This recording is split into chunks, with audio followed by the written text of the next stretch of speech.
Keni parasysh të baklavan virale me qumë shpanda? E provuam dhe ne. Si fillim t'ju tregoj se si e zura brumin. Na duhen 6 kokra vezë, 750 gram miell, 1 got kos, 1 got vaj, 1 got qumësht dhe 1 maja. I trazojmë të gjithë ingredientët së bashku derisa të na formohet një brum homogjen.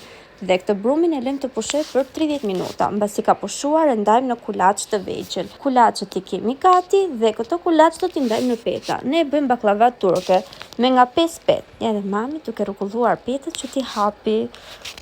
Peta duhet të hapet në një traj që të duket shumë e hollë, pra i të dukshme fare. Shikoni si hap mami petët, se unë nuk di deri ke brumi shkoj. Unë qëroj arat në kështë që mami bën petën dhe ja si duket peta, e hollë, e i të dukshme dhe nuk griset. Shtrojmë petët një nga një dhe pastaj do shtrojmë shtresën e arrave. Ne e bëm me 2 shtresa arrash. Dhe fillojmë ta presim. Për prerjen ja lash bashkëshortit tim, duke qenë se kemi guzhonjer dhe kush më mirë se ai do ta prente apo jo. Mami e vendos në furrë dhe shikojmë një film. Baklavaja piqet, ne shikojmë filmin, se baklavaja doja 5 orë të mira që të piqet. Këtu është procesi pjekjes dhe rezultati. Kjo është baklavaja me shërbet. Ne ja hedhim shërbetin e nxehtë kurse baklavaja duhet të jetë e ftohtë. Dhe kjo është me qumë shpanda.